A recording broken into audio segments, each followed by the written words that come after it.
ሀቢባ አይደለሁም ታያለሽ። እሺ አብይ እሺ ሀቢባ ግን ሁሉም ወንድ አንድ ነው። አዎ ስትወልድ ጥሏት ጠፍቶ እርጉዝ ሆና ጥላት ጠፍቶ ልክ አረብ ሀገር በሄደች በአራት ወሯ መጥቶ ቁጥሯን አፈላልጎ መጣ። ምን ትይዋለሽ? ይሄንን አረብ ሀገር ስትሄድ ጠብቆ 6 ዓመት እሷ ኢትዮጵያ ውስጥ ቡና እየሸጠች እርጥብ እየሸጠች መስተንግዶን ጽዳት ተቀጥራ ምናምን ለፍታ ፈርድ የሚበልታ ያሳደገችውን ልጅ ዛሬ አረብ ሀገር ስትሄድ ምን ታይቶት ነው የመጣው? አረብ ሀገር ስትሄድ ምን አሽትቶ ነው የመጣው? ለምን ኢትዮጵያ እርጥብ እየሸጠች መንገድ ላይ ልጇን ስታሳድግ አልመጣም ነበር? ለምን አልመጣም? ይዛኔ ሞቶ ነበር። አሁን ከሞት ተነስቶ ነው። የት ነበር እስካሁን? አረብ ሀገር በመጣች በአመቷ መጣ ሊበላ። ምን በአመቷ? በአራት ወሯ ከአራት ወር ጀምሮ እንታረቅ እያለ እየለመናት ነው። የሴት ዋጋ የሚጨምረው ለእነሱ የሴት ዋጋ የሚታያቸው አረብ ሀገር ስትመጣ ነው።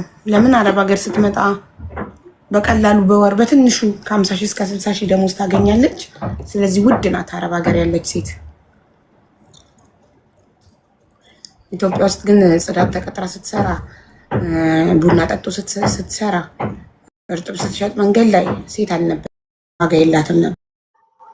ዋጋዋ ጨመረ እና መለመን ጀመረ።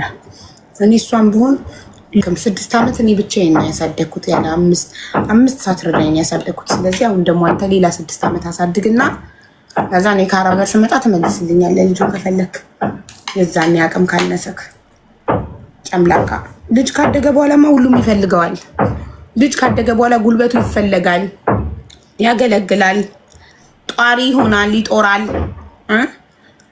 በልጅነታቸው ወጪ ስላለባቸው አይፈልጓቸውም። ካደጉ በኋላ ግን ይፈልጓቸዋል። አባት ነን ብለው ይመጣሉ። ለምን? ጣጣውን ወጪውን ጨርሷል፣ አድጓል፣ በልቶ ጠጥቶ ተምሮ አድጎ ልክ ደሞዝተኛ ሲሆን ሊጠቀምበት ይመጣል። ወይም ትልቅ ሆኖ በጉልበቱ ማገልገል ሲጀምር ይፈለጋል ልጅ። እኛችሁም ፈልጉ እዛ። ሰላም አለም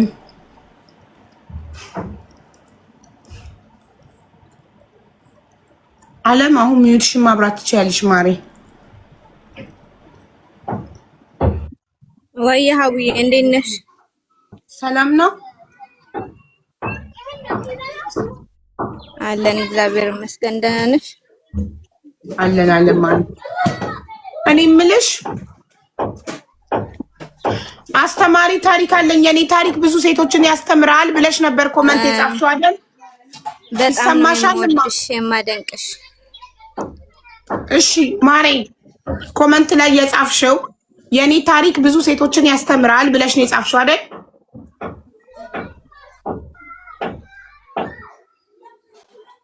ዋሽተሻል ወይ?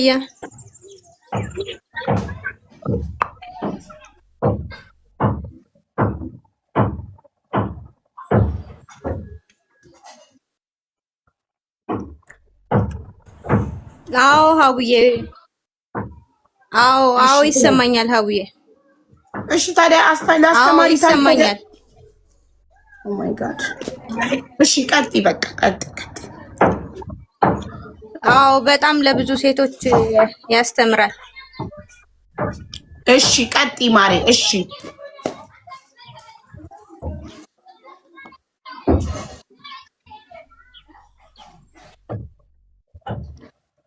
ሀቢባ ውዴ፣ አንቺ ነሽ በቴሌግራም የጻፍሽልኝ? አይደለሁም እንዳትበይ፣ ሌባ ነው የሚጽፍልሽ በእኔ ስም። ከ2 ዓመት በፊት ነበርና ያገባሁት ማለት ነው። ይሰማሻል ሀቡዬ? አዎ ይሰማል።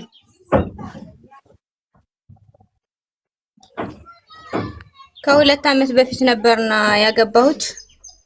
አሁን 23 ዓመቴ ነው። በ20 ዓመቴ ነበር ወደ ትዳር ውስጥ የገባሁት፣ በ21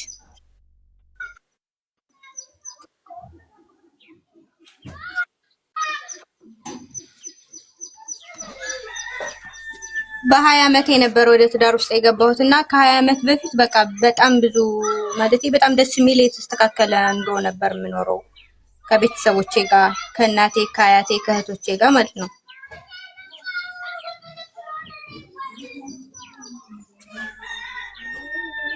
ከዛን ከባለቤቴ ጋር ሶስት አመት በፍቅር አብረን ነበር። አሁን 5 አመታችን ማለት ነው ከተጋባን። በትዳር 2 አመት በፍቅር 3 አመት።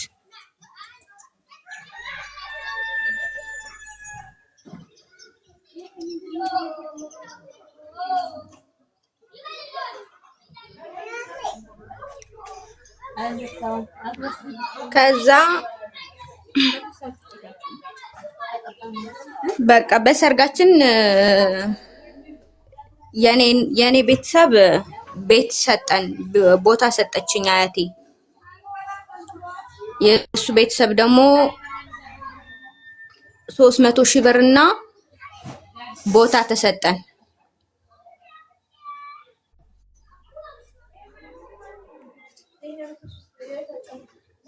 አቡዬ ይሰማል? አዎ ይሰማል።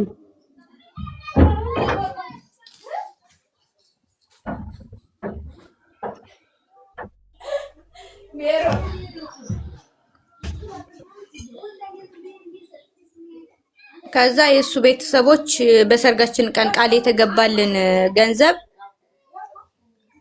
ከዱን ማለት ነው። የእሱ ቤተሰብ ቃል የገቡልንን ገንዘብ ከዱን፣ 300,000 ብሩንም ቤቱንም ማለት ነው። ከዛ ባሌ በጣም ከምልሽ በላይ በጣም ጎበዝ ሰው ነው። ስራ በደንብ ነው የሚሰራው። በደንብ ይሰራ ነበር በቃ። ከዛ ያ እጁ ላይ 100 ምናምን ሺህ ብር ነበረው ሴቭ ያደረገው እየሰራ ማለት ነው ከ2 አመት በፊት። ከዛ ስንጋባ ሰርግ የተደገሰበት ቤተሰቦች የደገሱትኝ ድንገተኛ ሰርግ ነበርና እኔ ሌላ ሰው በቤተሰብ መጥቶልኝ ባለጸጋ ማለት ነው ባለሀብትን በቤተሰብ መጥቶልኝ አላገባም ብዬ ቤተሰብ ጋር እየተጣላሁ ነበርና ከዛ እሱ ጋር ምክንያቱም እሱ ፍቅረኛዬ ስለነበር ከዛ ቤተሰብ በግድ ታገቢያለሽ ሲለኝ በጣም ሲያስጨንቁኝ አረገዝኩኝ ማለት ነው። አረገዝኩኝና ሽማግሌ ላከ እሱ ሽማግሌ ላከ። ከዛ ድንገተኛ ነበር በቃ ሰርጉ።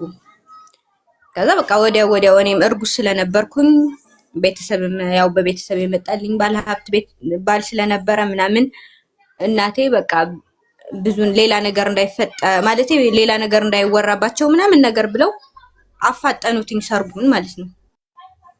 ከዛ የተጋባኑ እኔ ያገባሁትኝ ትንሽ በቃ ብድር ምናምን ተበድራ ነበርና እናቴ ያገባችኝ። ከዛ ባለቤቴ ያንን ከተጋባን በኋላ ያልኩሽ ያንን ብር ከዱት ቤተሰቦቹ። በቃ ምንም አማራጭ አልነበረንም። የተሰጠንን ቦታ ሸጥ ነው እናቴ የሰጠችንን ቦታ ማለት ነው። የአያቴ ቤት ነው፣ አያቴ ናት የሰጠችን። ከዛ ሸጥ ነው እሱን። ከዛ ባለቤቴ አሁን ከ5 ወር በፊት ወደ ሳኡዲ መጣ። እኔን የተወኝ የት መሰለሽ? ቤተሰቦቹ ጋር ነው የተወኝ፣ አያቱና አባቱ ጋር። እነሱ ጋር ነበር ትቶኝ የመጣው። የመጀመሪያ ልጅ አሁን 1 አመት ከ7 ወር ናት። አሁን ደግሞ የ1 ወር አራስ ነኝ። ሁለተኛ ልጄን ማለት ነው። ከየት መጣ ባልሽ? ሳኡዲ ሆኖ የ1 ወር አራስ። ሁለተኛ ልጅ ከየት መጣ ባልሽ? ባለቤቴ አሁን ሳኡዲ ነው ያለው። አስረግዞሽ ነው ሄደው? ባሌም አሁን ከ5 ወር በፊት ነው የመጣው። አዎ አስረግዞኝ ነው የመጣው። የሄደው አስረግዞኝ ነው። አሁን አንድ ወሬ ነው ገና ከወለድኩኝ። እሱ ደግሞ ወደ ሳኡዲ ከሄደ 5 ወሩ ነው።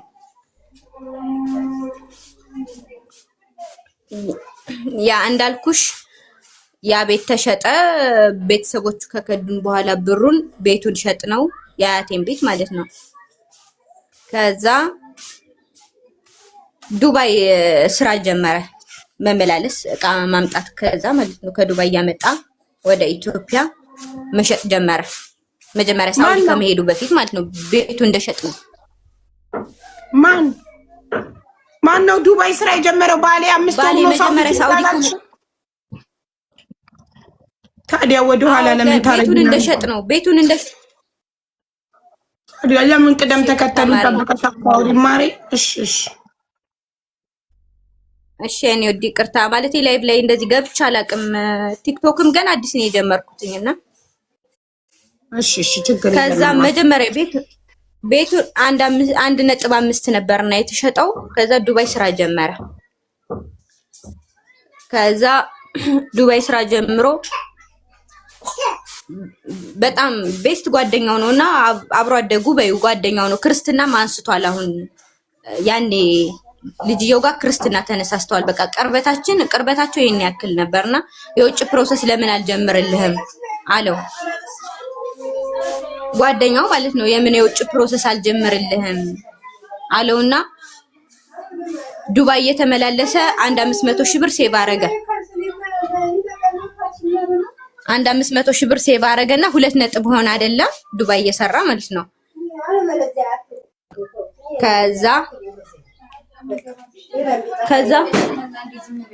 ከዛ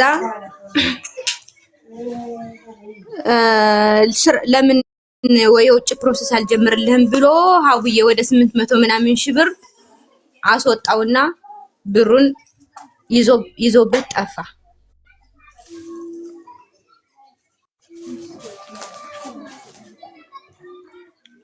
ጓደኛው ማለት ነው ይዞበት ጠፋ 800 ሺህ ብር።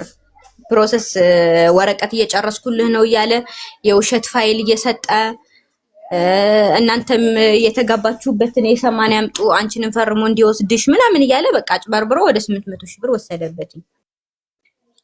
ከዛ በቃ ለቤትም እንደዚህ ምናምን ስናነሳበት ምናምን ብቻ ወደ 1 ነጥብ ቀረውና ከዛ በቃ በዛች ወጥሬ ይሄ ዱባይ ልመላለስበትኝ ዱባይ ልስራ በደንብ ብሎ የዱባይ ስራውን እየሰራ እያለ በቃ ያለፈ እቃ ከኪሎ በላይ ምናምን እንዳጋጣሚ እየያዘ ነው መሰለኝ። ከዛ በቃ እቃ ትንሽ መያዝ ጀመረበትኝ ምናምን ከኪሎ በላይ ነው ያስከው እየተባለ ብሩ ከ1 ነጥብ ብቻ እየቀነሰ መጣ። በቃ እየተቀናነሰ ብሩ ከ1 ነጥብ ወረደና ከዛ በቃ ያለኝ አማራጭ እዚህ ሀገር ምን ያለንበት አካባቢም በቃ ጦርነት ነው።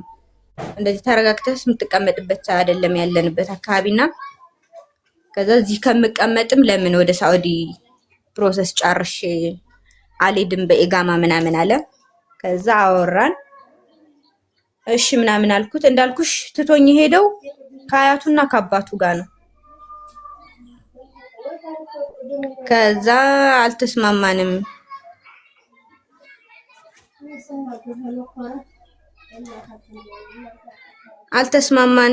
ከነሱም ጋር ወደ እናቴ ቤት መጣሁ ማለት ነው። ወደ እናቴ ቤት መጣሁኝ። አሁን ያለሁት እናቴ ቤት ነው።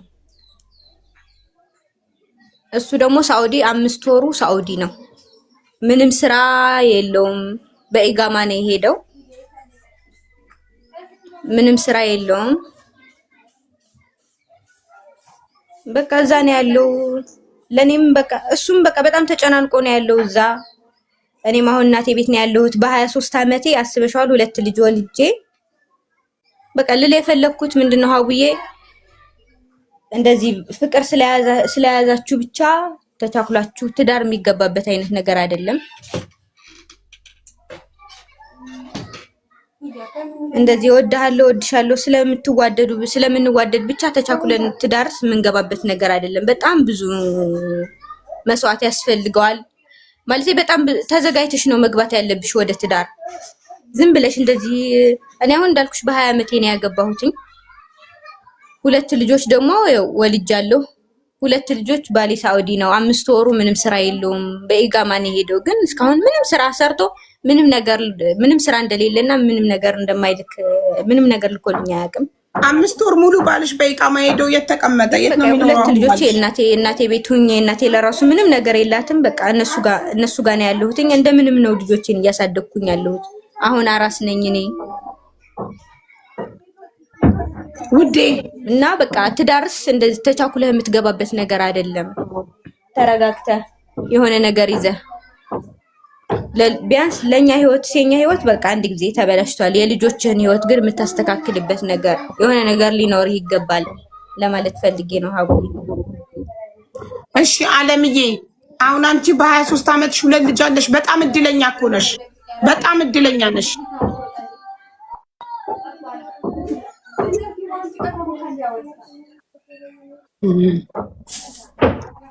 ጤነኛ ልጅ ማግኘት በራሱ በጣም እድል ነው። እናት አለችሽ፣ ባልሽ አረብ ሀገር ሳውዲ ጋር ነው ያለኝ፣ ከተማው ጋር ቱርኳ እኮ ነው በእናታችሁ።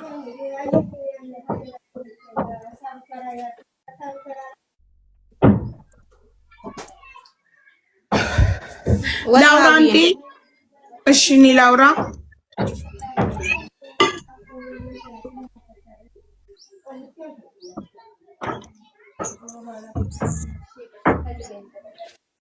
የምትላርጋት ነው። እኔ ላውራ። አዳምጪኝና ከዛ ምትሽና አብረተሽ መልስ ሰጭኛለሽ። ሚዩት አድርጊ አንዴ።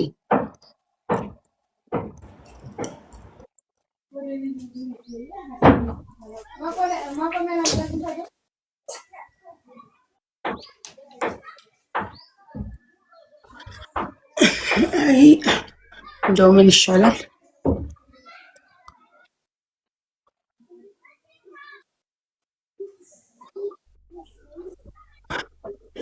አረብ ሀገር ነው እያሏት በኮመንት። እቺ ደግሞ የሚረዳ ይርዳሽ መጋኛ ይሁን ለበጎ ነው። ትረዳ ተመካክረሽ ነው እንደ መጣሽ። ምንድነው የምትረዳው? አካል ጎዶሎ ናት? ጤነኛ ናት? ጤነኛ ባል ኢቃማ ያለው ሳውዲ እያላት ምንድነው የምትረዳው? የሚረዳ ነገር ይርዳሽ መጋኛ ይርዳሽ። እሺ አዊ እሺ ይሰማሻል ማሬ?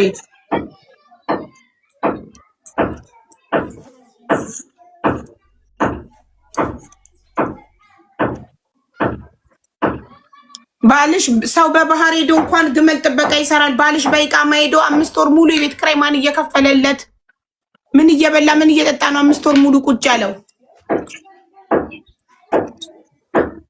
እማ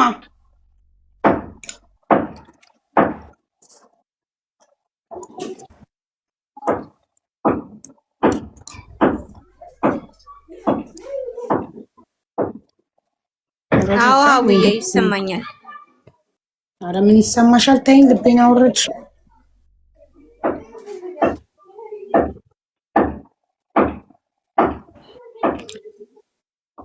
እኔ እንጃ አላወኩም ሀቡዬ። ይኸው በቃ ማርያምን ነው የምልሽ።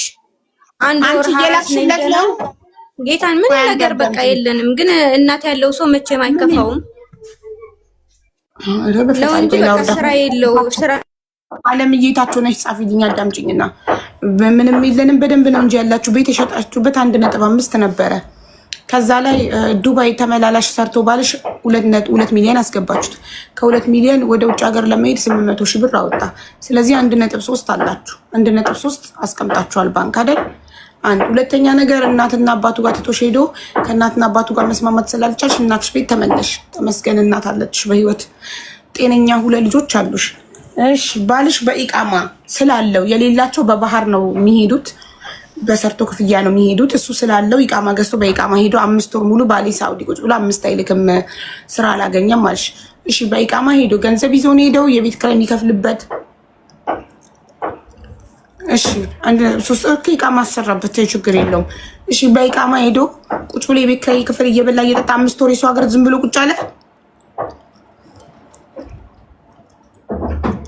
ሰው በባህር ሄዶ እኮ ከብት ጥበቃ፣ ግመል ጥበቃ ምናምን ፍየል ጥበቃ ይቀጠራሉ። ለምን አይቀጠርም? ግመል ለምን አይጠብቅም? ወይስ ኢቃማ በ1.3 ገዝቶ ስለሄደ ሀብታም ስለሆነ ስራ እያማረጠ ነው?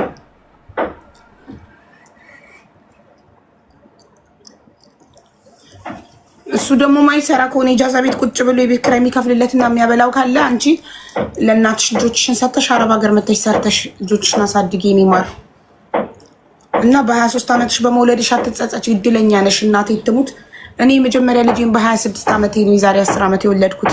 ምነው በጊዜ በወለድኩ ኖሮ እላለሁ። በእውነት ነው የምልሽ። ምን ነው በ20 ዓመቴ ወልጄ ቢሆን ኖሮ ዛሬ 16 ዓመት ጎረምሳ ነበረኝ። ልጅ በልጅ ብነጋችሁ መውለዳችሁን አትጸጸቱበት፣ ኩሩበት። ልጅ ኩራት ነው። በጊዜ በወለድሽ ቁጥር መከታ ነው። ልጅ አድጎ ለእናቱ በተለይ ወንድ ልጅ ለእናቱ መከታ ነው። ገባሽ? እና በጣም የታደለ ሰው ነው። በልጅነቱ ልጅ የወለደ ሰው በጣም የታደለ ሰው ነው። ልጅ እስኪያድግ ድረስ ነው የሚያስቸግረው። ካደጉ በኋላ ኩራት ናቸው ለቤተሰቦቻቸው። እና አንቺ እድለኛ ነሽ ኒማር በ23 ዓመትሽ 2 ልጅ ማድረስሽ። ፈጣሪ ያሳድግልሽ። እንኳንም ጤነኛ ልጆችን ሰጠሽ እና እንዳትጸጸችበት። እንኳንም እናትሽ በህይወት ኖረችልሽ።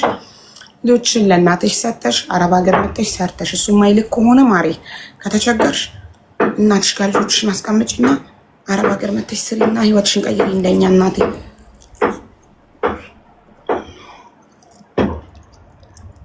እድሜ ቆሞ አይጠብቅም። ትክክል ትርሲትዬ። የምር በልጅነታቸው መውለዳችሁን አትጥሉት። እኔ ምን ነው ጊዜን ባላቃጠልኩ ነው በ20 ወልጄ በነበረ ነው የምለው። በእውነት ነው የምላችሁ። የሚጸጽተኝ ነገር ቢኖር በጊዜ ያለመውለዴ ነው። ልጆች ካደጉ በኋላ ማን አለን ካለ እነሱ፣ እኛ ካደግን ስናረጅ ማን አለን ካለ ልጆቻችን። ሁሉም ጥሎ ይሄዳል እኮ። ልጆችሽ ብቻ ናቸው ጥሎሽ የማይሄዱት። በስተርጅና የሚያስታምሙሽ፣ የሚደግፉሽ፣ ብትወድቂ የሚያነሱሽ ልጆችሽ ናቸው። ያልወለዳችሁም ውለዱ። እድሜያችሁን አታቃጥሉ። እሺ አሰማሃለሁ።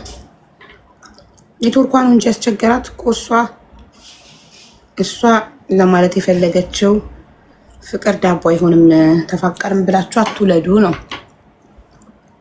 አንቺ አቡ ባልሽ እንዳይሰማሽ። ለምንድን ነው እንዳይሰማኝ? እኔ ባሌን አላማው በፊት ለፊቱም እነግረዋለሁ።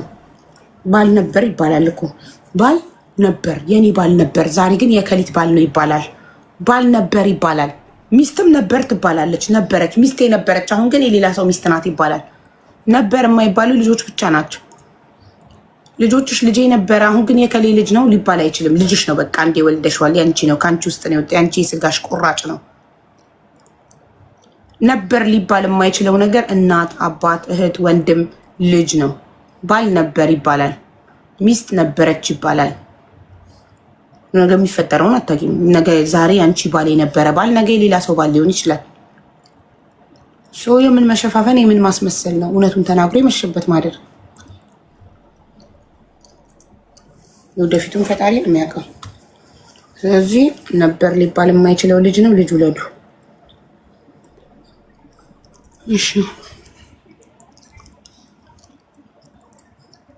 አቡ በእናትሽ አስገቢኝ። አይደል ጋይስ፣ ዛሬ ማዘር ፋዘር ቱ የስ ዩ ዲድንት ሂር ዋት አይ ሴድ። አይ ሴድ ማዘር ፋዘር ሲስተር ብራዘር ኤንድ ቻይልድ ነበር አይባልም።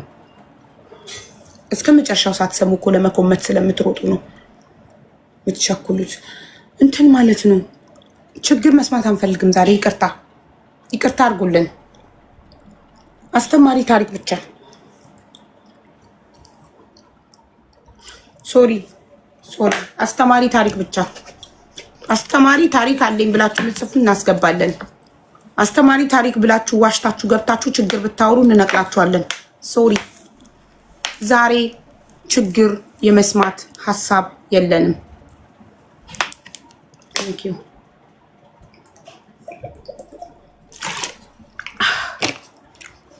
አስተማሪ ታሪክ አለኝ። ኦኬ ካም አስተምሪኝ እናቴ። ምክር እንድትሰጪኝ ነበረ እኮ። ምክር ፈልጌ ነው ብለሽ ጻፊያ። ገብተሽ ችግር አውርተሽ አይደለም ምከሪ። ሰላም እንዴት ናችሁ? በጣም አመሰግናለሁ። የእውነት በጣም ደስ ብሎኛል።